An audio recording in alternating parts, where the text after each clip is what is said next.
Warning, if you're easily offended, triggered, or considered a snowflake by your friends, you're listening to the wrong podcast. The views and opinions you're about to hear are raw, unfiltered, and without any regard for political correctness. I'm offended. Shut up. Longtime friends Scott, Will, Davey, and Jay dive deep into issues that other podcasts are too scared to talk about. No topic is off limits. All opinions are welcome. And there's nothing you can do about it. Unlike some other popular panel shows, you know what we're talking about. These four friends have no agenda other than to tell it like it is. This is the Big Divide.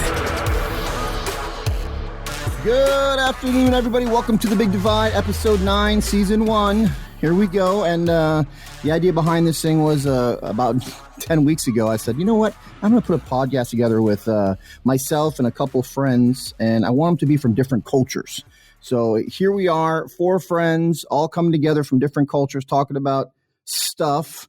And the idea was we're going to talk about a whole bunch of stuff. Unfortunately, we started this podcast in the midst of some craziness when it comes to politics. So let's just do a quick roll call going around the room here. Do I got my Puerto Rican friend covering the Hispanics in the house? The Puerto Ricans in the house feeling 100% better.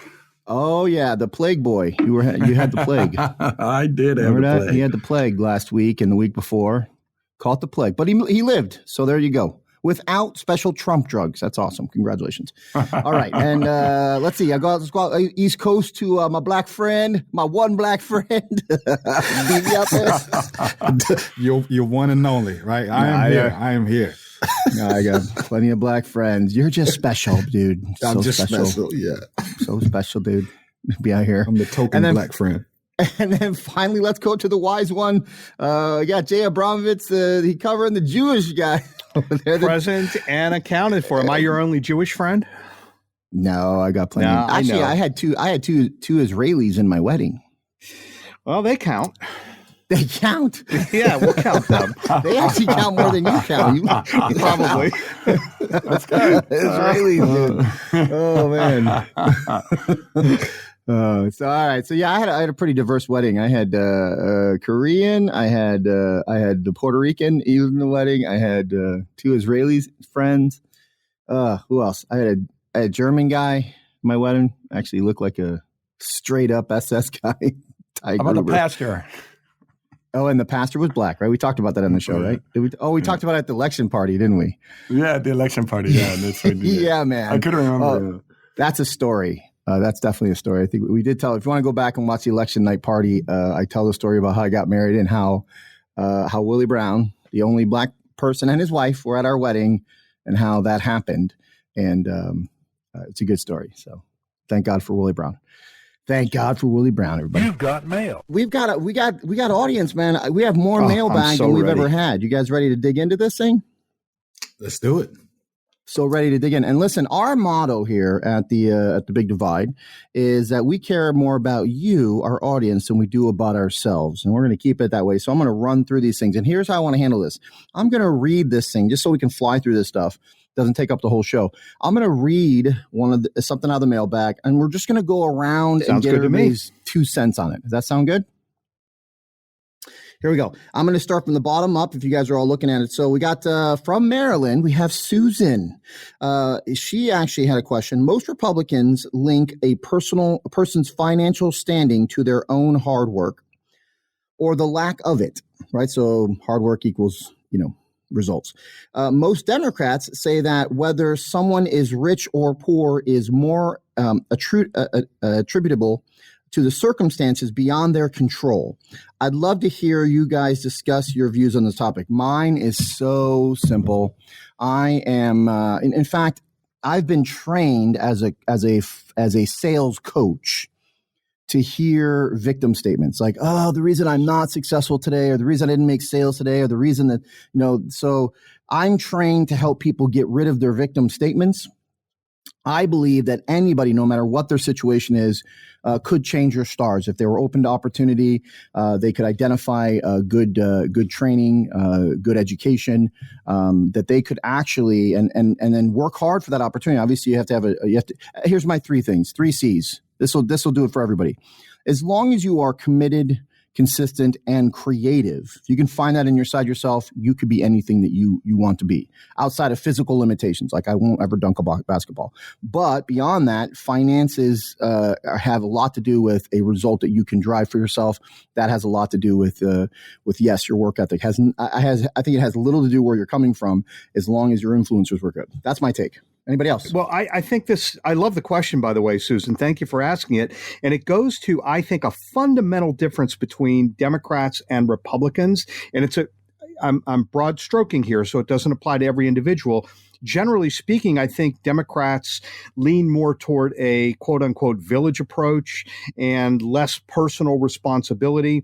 So if there's a problem, you can generally find Democrats looking to societal issues and societal deficiencies that caused an individual to do something, whereas Republicans are more independently thinking and lean more toward self-sufficiency and less government intervention. And again, I stress that's a broad stroke. It doesn't apply to every individual, and there are exceptions to that. But I think you touched on something very important, and I appreciate you bringing that out.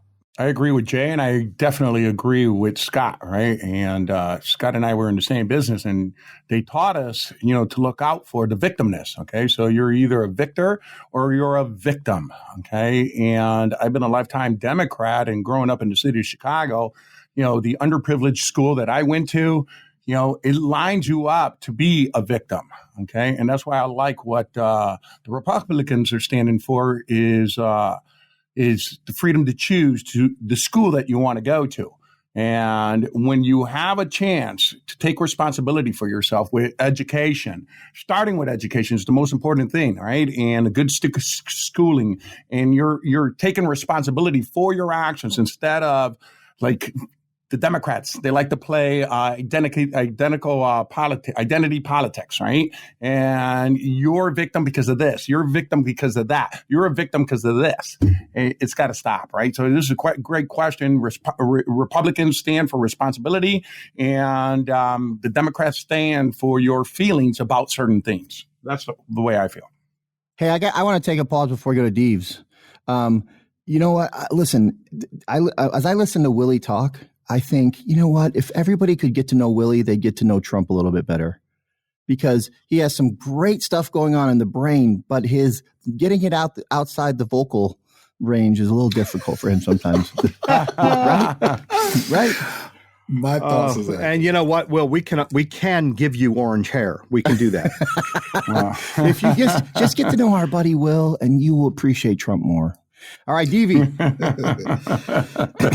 So that's great. I mean, first of all, listen to Will. It sounds like only one party is absolutely correct in all of this. So I already know where he stands with that. But personally, I believe that both parties have a good message for all of Americans, because a part of us we do need to be able to create things for ourselves, and then but at some point we do need it should be good that we have a village approach with helping each other out. So I don't see anything wrong with when y'all say that the Democrats tend to want everybody to be handed something. I don't believe that they want people to be handed things. I just feel like they say, hey, if you can help and do something for some other people, why not? Now some things may go extreme, but that's on both sides. So I feel like both views are definitely warranted in our society, because none of us can do this on our own. Nobody is self-made. Nobody in this country is ever is self-made. Someone helped you along the way. And then, but at the same time, I don't believe like anybody should be handed anything, so I think there's a even balance of how it should play out. Thank you for the question, Susan. Appreciate it. Yeah, Susan, way to go. Okay, so I'm working back up. Global currency reset, a good thing or a bad thing? That's coming from Wayne out of Illinois. Global currency reset, a good thing or a bad thing? I say it depends. It is going to depend on what we are backing that currency by afterwards, right? So if it continues to be just the paper it's printed on, bad thing, right? I think that the 2008 crash was created because of derivatives, right? We were actually investing in nothing but an idea. It's almost like the old there was a country that was doing poppy seeds, and the poppy seeds became the tulips, right? It was Denmark, the tulip craze, where people were paying so much for a seed because somebody else was paying so much for a seed. The problem is we're not backing it by an actual standard anymore. And that's the challenge. And to be honest with you, the new central bankers are like, yeah, that's old. We don't need gold anymore. Where it used to be every dollar was connected to an amount of gold. It's not so much anymore. So I think a currency reset would be reset, meaning let's go back to that. Let's go back to a standard where you make money marketable thing versus just the paper that we exchange. Which, if you keep printing money, you're going to create too much money in the market. So that's my take on it. I agree with that too. I mean, if you're going to say reset, that means we got to go back to what was there before, right? And if that is not working for us, or there's nothing to put that up against, yeah, that would make no sense. So I guess what we're looking at is maybe the Bitcoin and all this stuff. I don't know what's backing it, and how is it secured? What is it secured by? I don't fully understand the global currency reset that they're referring to. Well, I'll tell you what. First, DV, most people, and myself included, don't fully understand global currencies. It's highly complex. But one thing I would take issue with from both you and Scott is that a reset does not mean going back to something else. It may mean that. What the reset really means is that you're wiping out debt, because the need for a reset stems from debt that's out of control. And I feel like we're really close to that right now. So is a global reset a good thing or a bad thing? I think it depends on a number of things. Number one, it depends on your perspective. Right now, the U.S. controls global economies because the dollar is the standard currency in the world. It is the worldwide currency, and we don't want to lose that. America doesn't want to lose that because it's good for us. It puts us in a good position. Other countries might take issue with that. We could also reset we could go back to a gold standard, or it could be a standard of hard values. So it doesn't have to be gold. It could be gold, other precious metals. It could be oil. There could be a lot of things upon which we base a currency, and the reset refers to that as well. So whether or not we have a reset and whether or not it's good or bad really depends on your perspective. I personally see a reset coming because I cannot see how this debt can continue. Now, one thing you might want to look for in this reset is a basket of currencies that backs world trade as opposed to simply the dollar. So it may be in the Chinese yuan in addition to the US dollar, in addition to the euro. And so it could be a collection of different currencies, and that might make it more equitable for other countries in the world. But I got to tell you, I'm America first. I do not want to see the U.S. dollar move from the standard. So no, I don't either. Yeah, so I hope that answers your question. It's a great question, and it's really the answer to it. It goes deep. Okay, it's my turn now. Yeah. Okay, with the global currency reset, Jay made it sound very interested. Okay, and I'm not really up on this conversation when it comes to global currency reset, but it would be nice to make life a little bit affordable. Right? Back when I was growing up, when I was 13 years old, getting paid $3 an hour, and now the minimum wage, they want to make it $15 an hour. But where it came to rent, back in the 80s, it was $300, $400 for rent on a 3-bedroom apartment. Now it's $2,000, $2,500.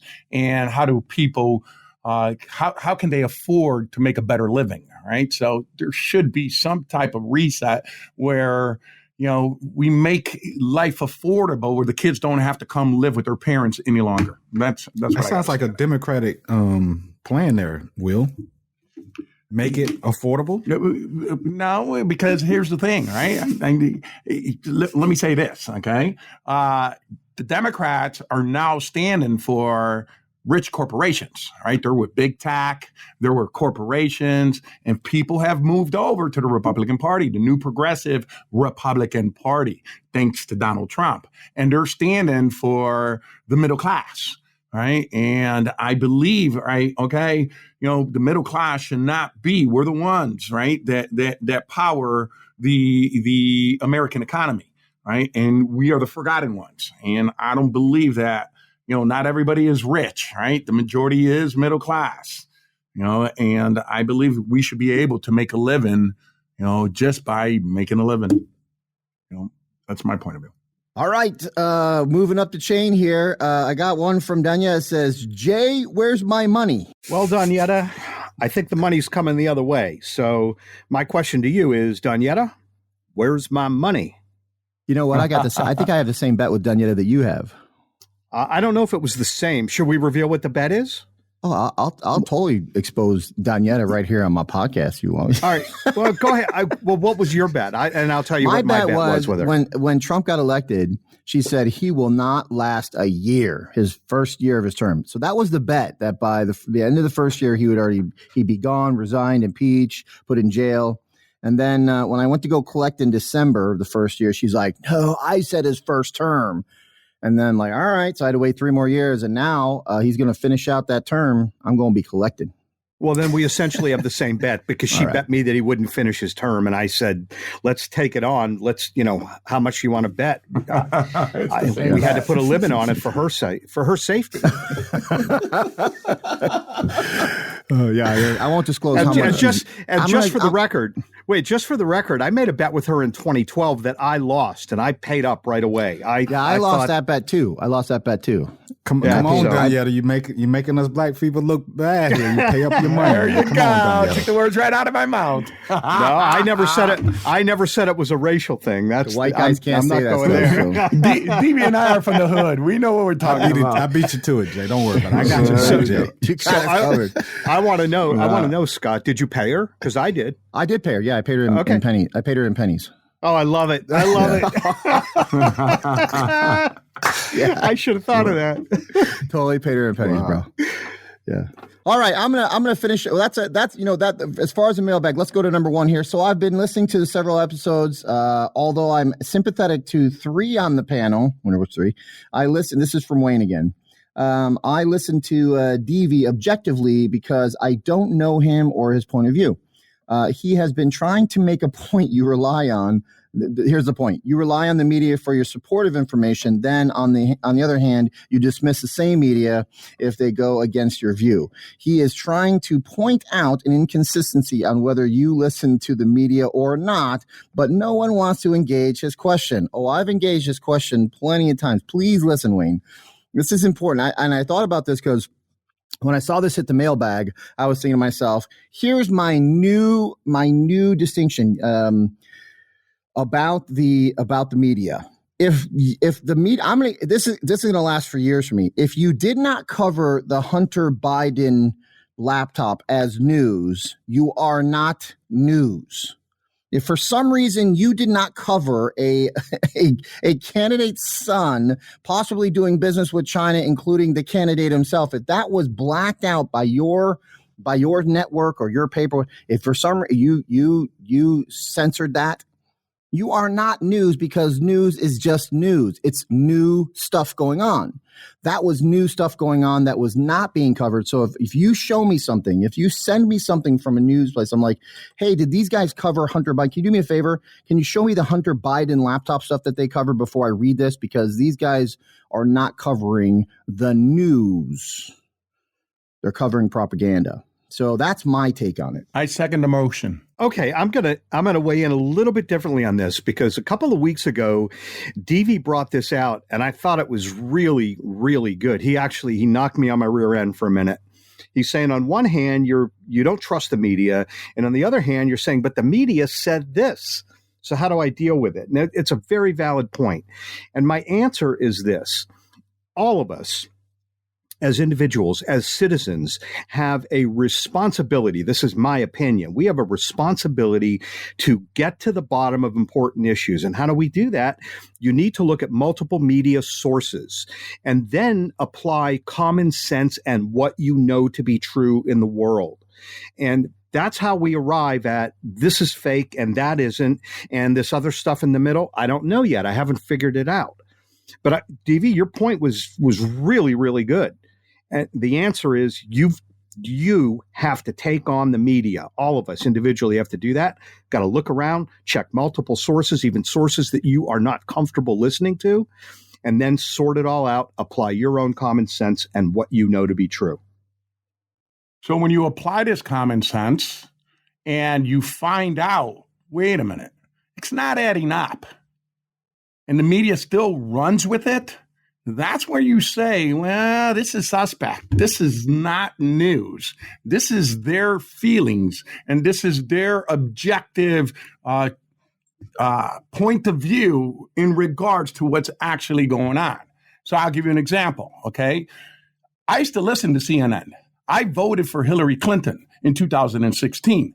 And every day when the Russian conspiracy started, I would listen to Brian Stelter.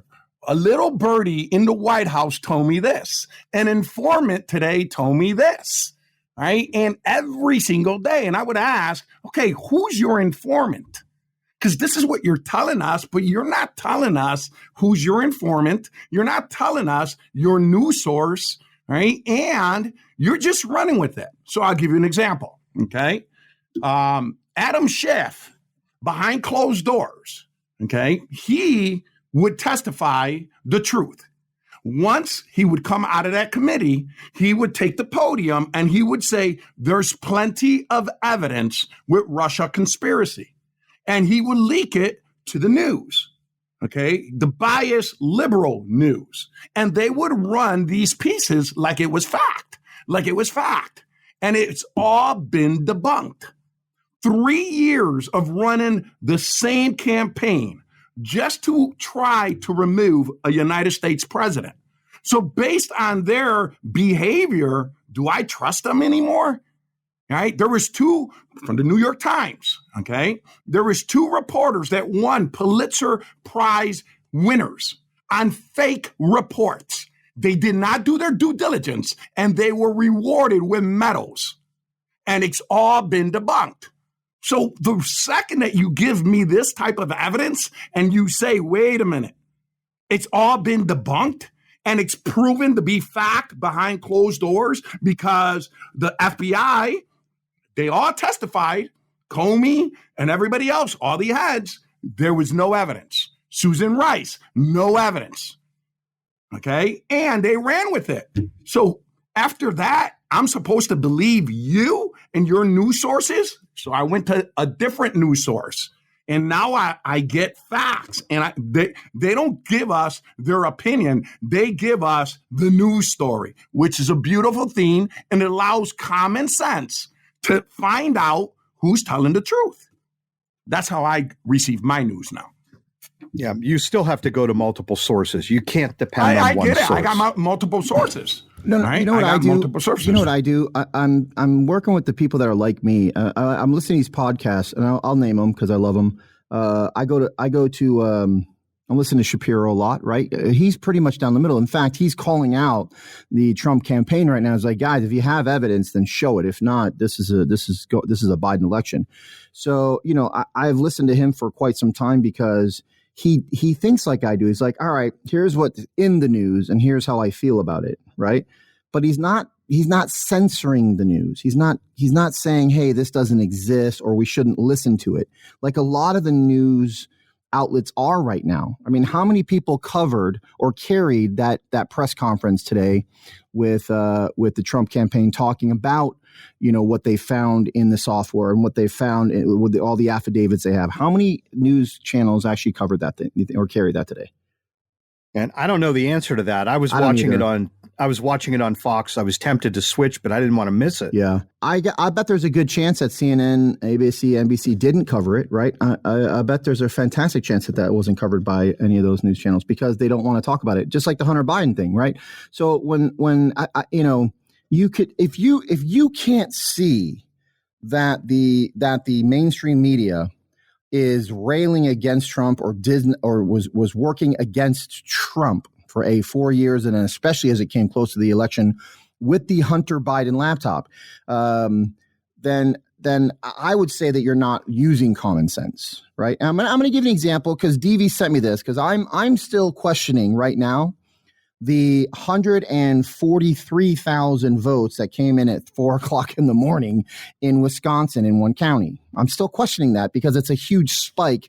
And any scientist in their right mind would say that is something that has never occurred in an election, right? We've never seen that happen. It's a mathematical anomaly that they would instantly hit up. That is suspect right there. And DV sent me something that says fact check. And this is like the Ministry of News here, right? Every fact check. Let me read the headline here. This is very interesting. Wisconsin did not, in quotes, find 100,000 ballots around 4 a.m. You notice how they put that in there? They didn't find like in a back room. So now everybody that's locking on to that headline is like, oh, so nobody's saying they found it. We're saying there was a ballot drop, an increase in only Biden votes at 4 a.m. That's what I keep saying. But here he's sending me this going, Wisconsin did not find 100,000 ballots around 4 a.m. the morning after the election or take break from counting votes. Okay. So then I'm like, all right, I'm going to read this. And I even sent it to him. I highlighted some stuff. These claims are ridiculous inside the news, right? So when you start putting adjectives inside of news reporting, it is not news reporting anymore. These claims are ridiculous. It wasn't a quote from somebody. It's actually the reporter putting that in the news. This jump was expected and explainable. Right. And then I'll read this other quote here. The increase in the chart simply shows here it is. So we get this instant uptick of 143 ballots or 43,000 ballots. Here's the explanation by that person that he's sending me.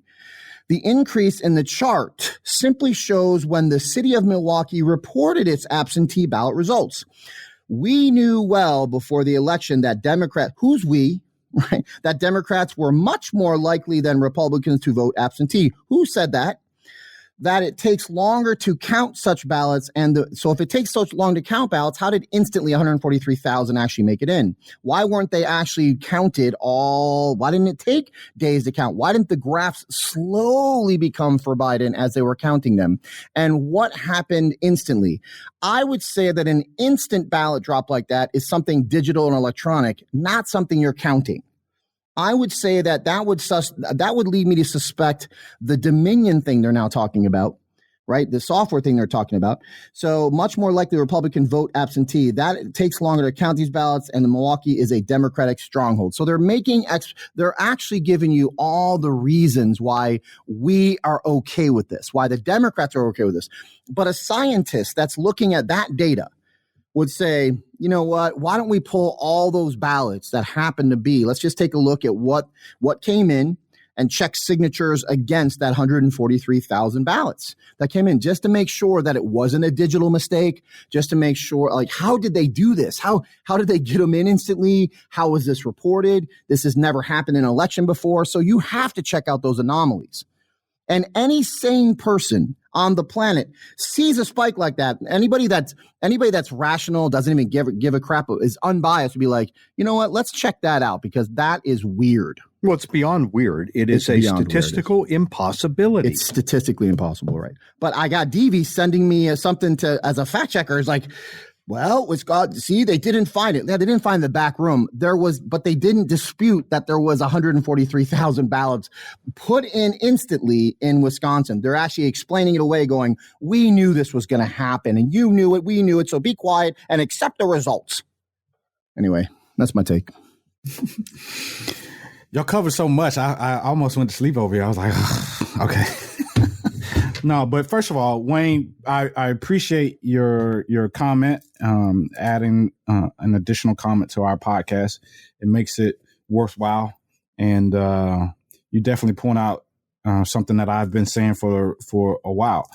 My simple comment is, you guys put out all this information that from these different media and outlets, and Scott, you have yet to really show me anything what solidifies your information as the truth, and all that. So my question still remains. So listen, did you not? Okay, no problem, bro. I'm looking to put out that information. I already said. See, here's the thing. I'm sending you messages, and I check to see if you checked on them, and I see that you checked on them now. Do you see that actually statistical? Do you see the graph coming from individuals' time-stamped entries from the New York Times? This is the New York Times putting this out there, and they're showing the anomaly here. So they're taking the New York Times, who is actually taking the digital timestamps of the counts. Right? Are you looking at your phone right now? I'm looking at my phone. We're right, still go to talking the about messages. the Wisconsin thing? Do you see that data dump giving Biden 143,000 votes at 3:42 a.m.? From Michigan and Wisconsin? No, this is no. Go bottom. It's just two up. And this is good. I'm glad we're doing this real time. So I sent you the news, the news conference, and then this is a different chart. Okay. Yeah. Wisconsin, you see that chart right there? Timestamp. Mm-hmm. All right. So data dump giving Biden 143,000 votes at 3:42 a.m. Does that look weird? So here's what I've always said. Hey, I'm asking you a yes/no question, bro. Weird. Does that look weird? Is that odd that we should maybe check those ballots out? 143,000 Biden votes. Sure, why not? That's what the whole thing I've been talking about. Sure, why not check it out? That's what I've been saying. Hey, if there's something been wrong, then they should check it out. This is why they're talking about this is going to the courts. All right, but you sent me an article. You sent me an article earlier that said Wisconsin did not find 100,000. Like you're like, because Scott, hold on. You've been saying to me was, Deeves, hey, all these ballots came in. They just magically. Okay, here it is. Here it is. And this is look. You want to play the middle road. I'm not going to let you do this because you already sent me this. Here's the comment. Here's the comment underneath the article you sent me. So you specifically, I sent you the graphs. Right? Then you send me this fact check. Wisconsin did not find 100,000. I didn't claim that.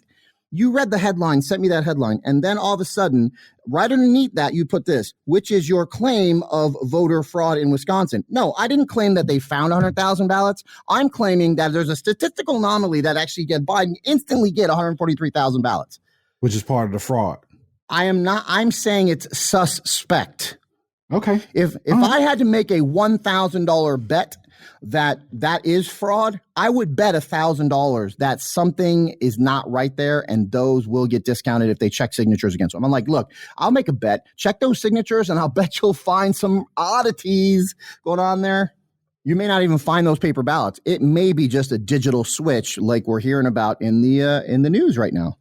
Right? Or not hearing about it in the news, but we're hearing about press conferences on C-SPAN because the news is not covering this stuff. They just want to rail. I got a question. Let's go around the room. This is an interesting question for the entire panel here. Ready? Who is the president of the United States right now? This is very simple. Let's get down to logic and the easiest things we can answer. Who is the president of the United States right now? I'll go first. Go. Donald J. Trump. Jay. Yeah, obviously, Trump. DV. Trump. I say Trump. Okay, who is going to be inaugurated on January 20th? Willie. Donald J. Trump. We don't know. Right? That's wrong. I believe. Okay, it doesn't matter what you believe. I'll take that. I'll take that. Right. So I'm dealing with stats. I'm dealing with logic. I'm dealing with factor. Fact. Jay, who's going to be inaugurated January 20th? It remains to be seen, but okay. I would agree with Will. It appears that Biden is going to be inaugurated. Will doesn't say. Will said Trump. All right, DV, who's going to get inaugurated January 20th? We don't know. We don't know. Last week, you believed it was Biden. You're like, yeah, he got elected. The numbers are in. I said, hey, you said, how do I know he's the president? I said it was announced by the media. Yeah, but you were all, he's won. The counts are over. You believe where you find out the counts are still going on? We're like every one of us. You can go back to that show and listen to it. Every one of us is like, yeah, the counts are still going on. There's no president. To your question though, but like Jay said, like Will said, he believes it's going to be Trump. and I could say I believe it's going to be Biden. So if you believe, but you say now, last week, if we go back to the show last week, you said you believe that the counts were over, the election was over, and the guy should concede. Right. You believe that? I give DV credit for learning. He's yes. Yeah, seriously. Come on, stop coming to his defense. Look, I gave him credit for that last week, right? Well, right? He's learned. I even said, "Hey, we're teaching DV something Scott, today." you made it, but you also made it sound like I said that the media determines the president. I was not saying that the media determines the president. We were talking about how you didn't even know how the. I mean, look, I was the guy willing to pay for your civics class at the junior college because you had. Oh my God! There you go. Because Scott, you kept making it like I said that the media determines the president. I didn't say that. I asked you who you believe is president. You're like, yeah, the counts are in. It's over. Biden's going to be president. I'm like, and each one of us, if you listen to that segment of the show, everyone like, no, everybody spoke up at the same time going, no, the counts aren't over yet. The election has not been decided, is not certified. You're like, well, I can agree to that. And I can agree to that. Yeah. I can agree to that because it's not over and it's not official. So I'm proud of you, DV. Proud of you right now. I still love you. Thank you, Will. That's so nice of you. There you go. All right. So we don't know who's going to be president yet, right? And here's what I believe. There's an information warfare going on, and there's a second set of lockdowns happening in America, and you got one side of the country that's saying, hey, guys, it's the death rates are real low. Don't shut down businesses. We got to live our lives. We got to make money. We got to interact with people. The people that are at risk should take certain precautions. But there's very little risk for people that are below 70 years old. But yet they're saying nope. We got, and then you know what? Here's the thing. I was thinking about this today on the way in. Every single person that is going, yep, we should lock it down, wants to punish the Trump people that are saying, no, we shouldn't. They're like, yep, get in line, Trumpers. Get your masks on, stay at home, listen to what we say. And I feel that way, kind of like that restaurant incident we had, me and you, right, Will? Governor Newsom. The restaurant. Oh yeah, the guy with me when I didn't have the mask. Like they want to punish us. He was getting out his cell phone. He's like, I'm going to punish this restaurant. I'm going to punish you guys. I'm going to put you on Facebook. I'm going to dox you. Exactly. That happened in Wayne County this week, right, where a couple of the Republican canvasser certifiers, they're like. That happened yesterday, right? We just had a big news last 2 days. So they're like, you know what? There's so many indiscrepancies. There seems to be a lot more ballots than there are people that voted, signatures, people that showed up to. And so they're like, we're not going to sign off and certify this. And then they got doxxed. The Democrats on the same council went public and said they're racist. You're racist if you don't sign off on this. And then they started telling where they lived. And they were threatening their children. They're threatening their children. This is, and if I got to pick a side of the country that I want to hang out with, it's going to be the ones that are like, hey, can't we just agree to disagree? No, you must be beaten into submission. And I think you're seeing that reaction right now. I mean, there's such tribalism. And the media is part of that because they are driving it. They're the reason. They're driving it, right? They're separating all the citizens. We're all Americans. Listen, on both sides, they're separating. I mean, there is extreme media on both sides that is just pulling the edges of this country apart. And that's what I've been waiting for you to say. That's all I've been waiting for you guys to say. I've been hearing it like it's just been all one-sided. Oh, it's just the Democrats, this, and that. And I'm like, come on. You don't think that the Republican side, they don't have any part to play in any of this stuff, or they don't do any wrong? You would agree? Would you agree? Are they the ones with the halos over their heads? Davey, would you agree that let's just talk CNN, the most trusted news name in news network, right? Well, see, then we're going to get into. I don't watch hardly any of them, Scott. But I know. I'm not asking about you. I'm asking about in general, right? In general, I'm trying to get a general consensus from everybody here, including you. That wouldn't you agree that it was crazy that these news outlets did not cover the Hunter Biden laptop and even bring it up like, hey, more news on the Hunter Biden laptop and coming up next after this commercial. That wasn't even covered at all. Right? I think they deflect it maybe a little bit from whenever I do go by it. They may deflect a little bit, say, "Hey, this is just a ploy." You know, they're going to spin it. They're going to spin it their way. But why would they spin it their way? I mean, just like all these other news channels are going to spin it to. Not all of them. That's the problem. Not all of them are like this. So avoiding, neglecting to cover a certain topic is deflection. I'm not saying it's right or wrong. You guys are that's censorship. Deflecting that on me. I'm just simply saying to you, you asked me why would they do that. I'm saying, hey, it's to cover their agenda or to put out their agenda. I got a question for the panel. These news channels do it. Yeah, you do. You just said it. Yeah. Agenda. What do you think their agenda is? Now that you've agreed that they have an agenda, what do you think that agenda was for the last 4 years? Oh, yeah. There's no question. Everyone knows CNN does not like Trump. And why don't they like Trump? Why don't they like Trump? Why don't they like Trump? Well, I think part of it is because he said they were fake news. So I don't know. They're not on his side. They're not. They don't appease to his ego or whatever. It became a battle. Yeah, it became. They became. Yeah, they started battling each other. So hey, it's a billionaire going against a huge network. So what? Do you believe that fraud has been committed in this election? I don't know. What do you think? I think I don't know. No. Jay? What do you believe? Because you believe that Biden's going to be president for a reason, let's right? Go around, what do you believe? Let's go around the horn. Let's go around the horn. How about Jay? Because I can say I believe there's fraud committed in every election. All right, good start. How about this election? So this election, why would this election be any different? Right? Good start. So there could be fraud, right? Now, no, not could be. Do you believe there is? There is. But do you believe there is fraud? Yeah.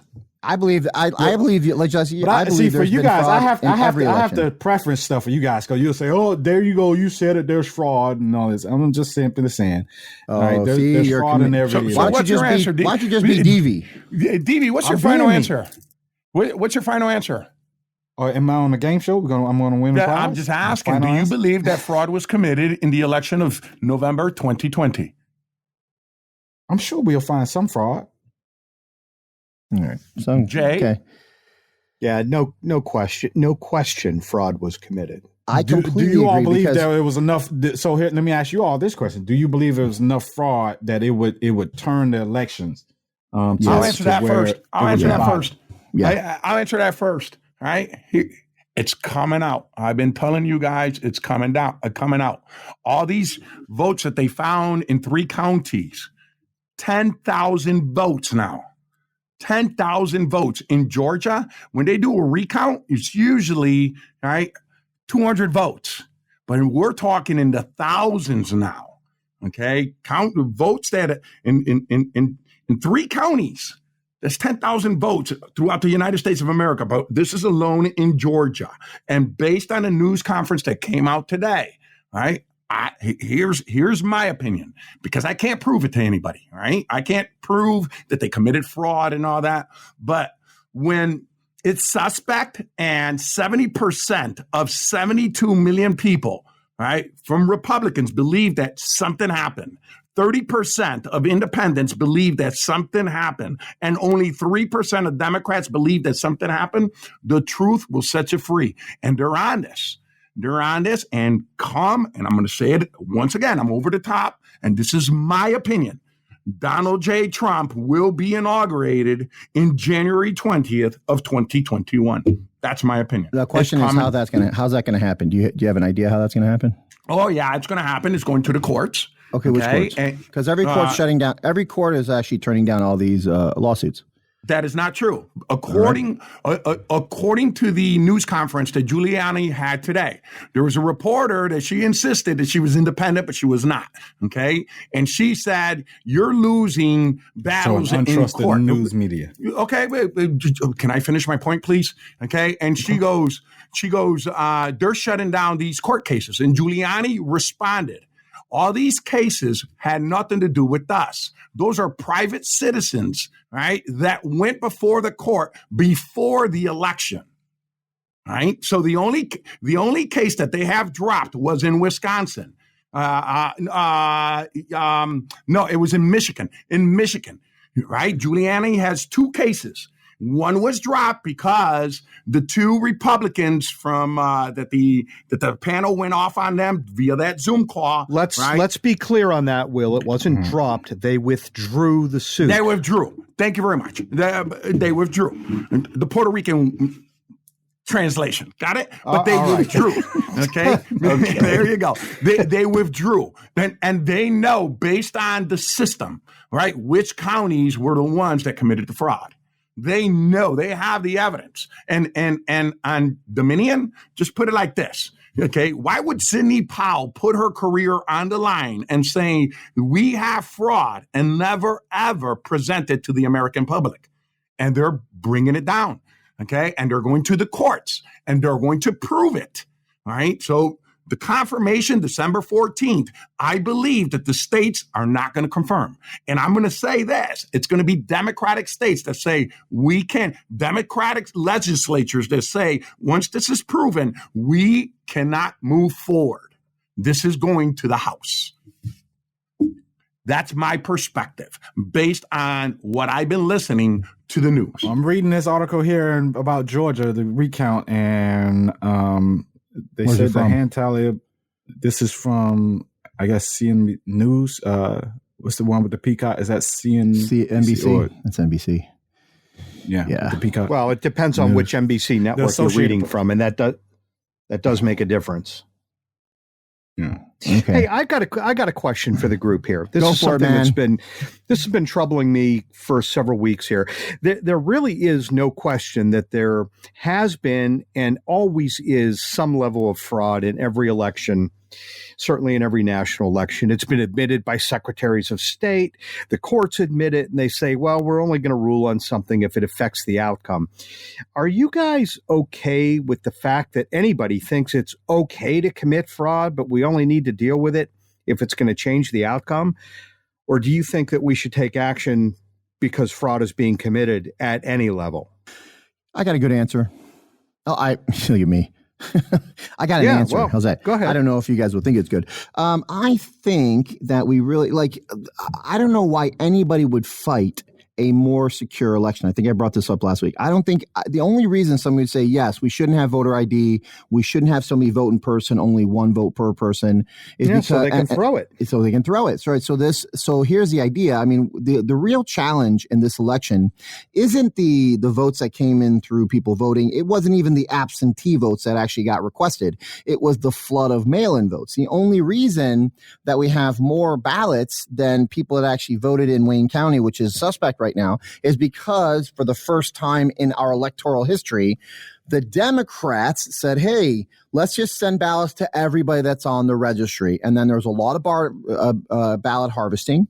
Those ballots made it into vans, that made it into poll stations, right? This is something that we got affidavits on. There were people that witnessed vans pulling out tubs and coolers and boxes full of ballots and have thrown them on a table, and people just started counting them like crazy as the pollsters who were watching this stuff were like, wait, nope, we got to get this done.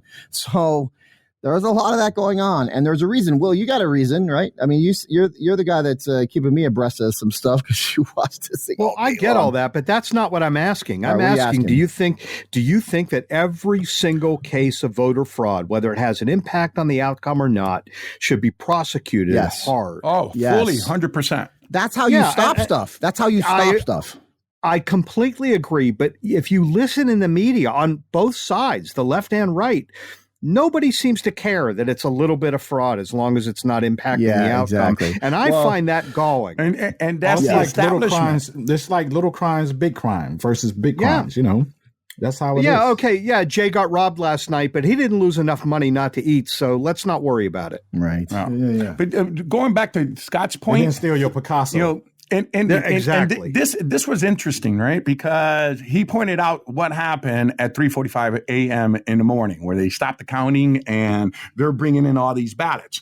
But it was interesting to find out from Giuliani that the state of Wisconsin does not allow mail-in ballots, right? And there was 2 counties, Madison and Milwaukee, okay, where they committed the fraud. And how did they do that if it wasn't mail-in ballots? Oh, it was absentee ballots. And all the ballots that came in absentee, nobody requested them. And that's how they Will, got you just said they ahead. committed fraud.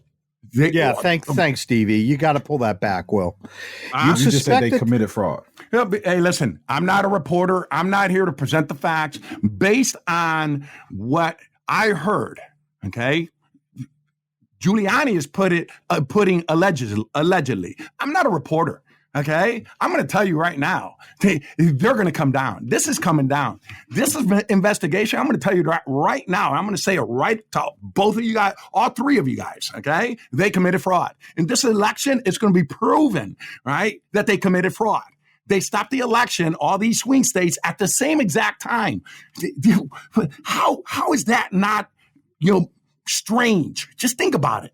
It's not normal. What happened in this election is not normal. And when you do recounts, it's less than 200 votes. They did it in Florida to recount. It wasn't much. The Supreme Court stepped in after 38 days and they said, you know what? We had enough. It's going to Bush. Done. I'm here. Hey guys, here's what I believe. Here's why I believe this is. I find it hard to believe that so many American citizens who don't have any kind of political benefit to gain from any of this would be in on all of this alleged fraud and miscounting and stuff like that. Like we're talking about people going to prison for a long, long time because of one particular candidate. But Davey, the average U.S. citizen isn't in on this. That's not where this is happening. Yeah. When we talk about the counts and all this kind of stuff. Yeah. Well, the counts are happening by partisans, and in this case, and just for the record, I happen to agree with Will. I am firmly on the side of this is going on, but I'm going to pull up a little short because we don't have the proof yet. But apply common sense and what you know. In my opinion, it's clear it's going on. It's happening by Democrat partisans in Democrat precincts, and there is this very interesting potential that it's happening through some software manipulation, yet to be played out. But that's how it's happening, DV, not by hundreds of thousands of American citizens throwing 1 or 2 or 3 votes at a time. That's not what we're talking about. Yeah. You have to deal with the wisdom of the crowd, right? So if we have to deal with, a mastermind of crowd stuff, it only has to be a few people that do something with software, right? And it's got to be enough money behind it. That's all. It only has to be a few people at a poll station who are literally saying, all right, guys, this is how this is going to go today. Oh, who is that person? Oh, they're in charge here. Oh, just do what they tell you to do. Okay, sounds good. Right? It only has to be a few people that really know that what they're doing is wrong, and they could just, because they have authority, say, hey, this is how it goes. Oh, I've never done this before, so okay, sounds good. Right? And a media willing to turn a blind eye to it. Yes. And so I'm stuck on this. This is where I'm stuck on. I'm still stuck on the fact that everything was going graphically, organically normal throughout election night, which is what we've watched our entire lives, right? I watched election night after election night after election night after election night in my lifetime, and they're always calling it at the end, right? And this time around at 2:30 in the morning, it looked like, even based on the percentages of the votes that had come in on each of these states, I had people texting me that were, even Donyetta, who is here, and we know how she feels about it all. She's like, well, I hope you're happy 4 more years of this guy. I had people that were friends that were not Trump supporters, like, I hope you're happy. Oh, it looks like another terrible 4 years for us. I had lots of people that were sure that based on what was happening organically, what we're going to lose, that he was going to win again, right? I'm probably all 4 of us on the line here today. Then we wake up and there's a 4 a.m. in two states at about the same time, only Biden votes that came in. And I'm like, that happened? And they're like, yep, it did. So there, and then they didn't care. Nobody cared. Right. The ones it's Scott, as you lay this out, let's be really clear. It's not just that they happened at about the same time. That's only one element. I'm also highly suspect that all of them were Biden only, and we discovered that most of these ballots were top of ticket only. Right. And you got people on the other side that hate Trump that are like, they send me articles like, fact check. They didn't find 100,000. No, they didn't find it in the back room. There was a digital bump in the electoral that took Biden in one instant. He passed in 2 states, passed Trump in 2 states in one instant. Biden only votes came in. That has got to be looked at. And listen, for the record here, I would like to see Trump in for another 4 years. I've made no secret of that. But this is not about Donald Trump.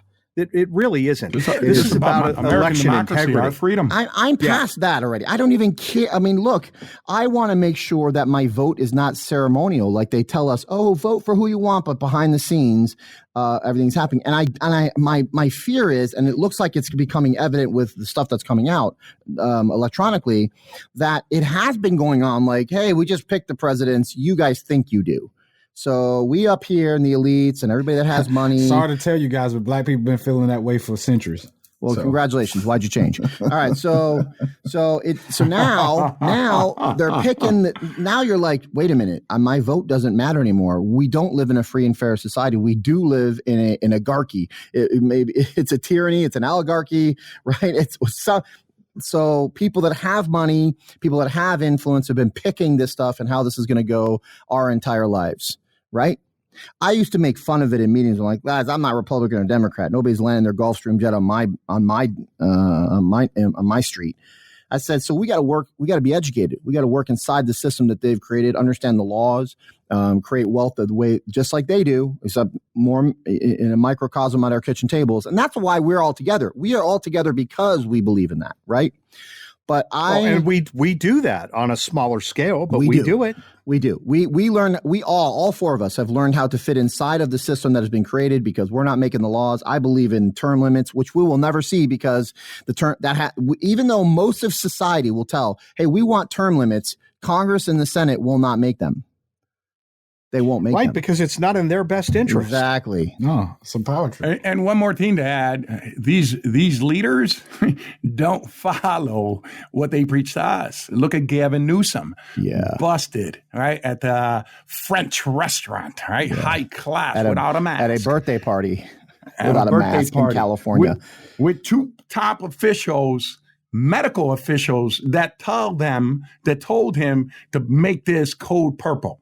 Where it's extreme, and right? Why do we put up with that? Why aren't we actually why aren't people at his front door with pitchforks and torches going, come on out, get out of office because you want us to not have Thanksgiving dinner with people when you're actually not wearing a mask with the 2 people telling you that we shouldn't wear a mask without mask at a birthday party in a high-end French restaurant.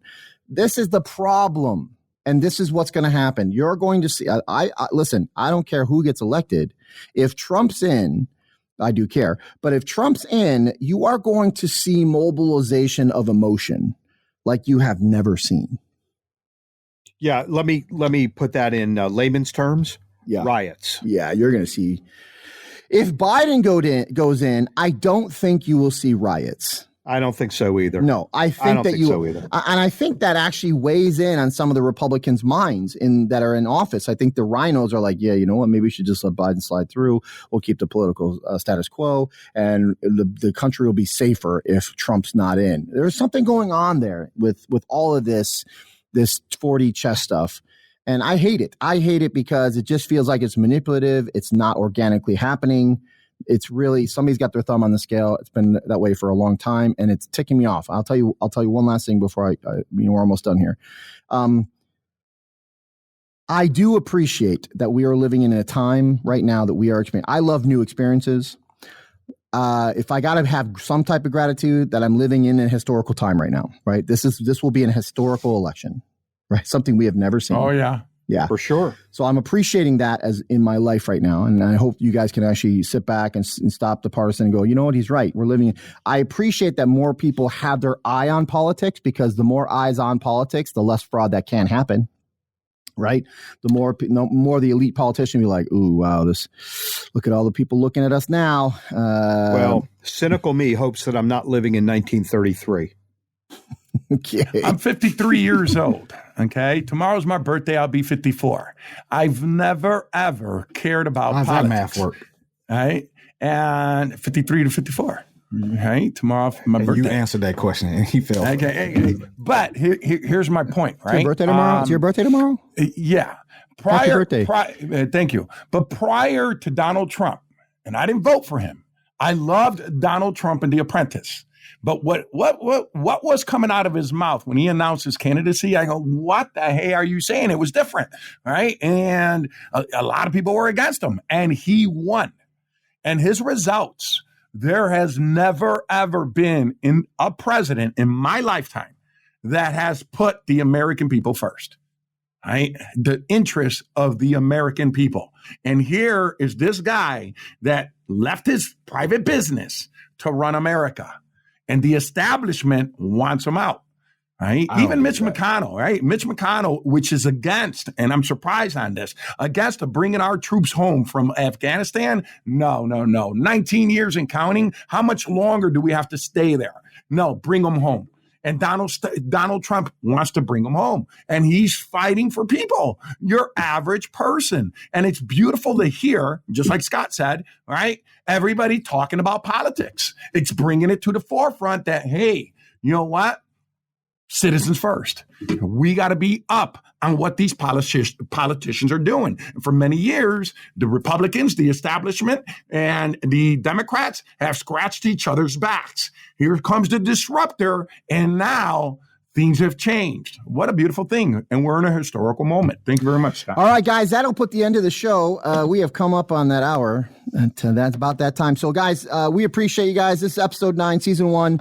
If you want to add some, you want to add to the mailbag for next week, because we always care more about our audience than we do about ourselves. We'll cover your stuff first. You'll make you famous. Put in a request at bigdivideshow.com. Bigdivideshow.com. Go there. Like everything. Get on Spotify. Get on YouTube. Get on. I don't even know if we're on Rumble yet. Where do we go? Bigdivideshow.com. Where do you go? Somebody like Will is their favorite panelist. Somebody please like Will is their favorite panelist. BigDivideShow.com. You can also go to Facebook and go to The Big Divide as a group on Facebook and get in there. And maybe you can post stuff there. Post it in the comments. We're always looking for our audience to participation. We will bring you into the show early on every show. Again, loving you more than we love ourselves. So for myself and anybody else got any final thoughts here?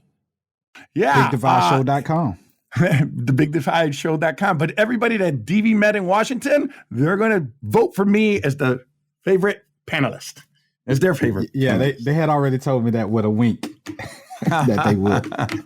All right, guys, thanks a lot. You guys are awesome. I love every one of you guys. All my brothers from other mothers. Than's for making this awesome. And this shout is out to all my people in the DC area. DV, my sister from another mister. my favorite hour of the week right here, this podcast. Thanks, guys. We'll see you next week. This has been The Big Divide. Don't forget to subscribe for your weekly dose of unfiltered and unapologetic conversation. Done and done. And of course, share this episode with all of your friends. Well, maybe not the sensitive ones. You apologize right now. Do you have a question, topic, or opinion that you want to hear discussed? Go to BigDivideShow.com and tell us all about it. Or simply look up Big Divide on Instagram or Facebook and send us a message.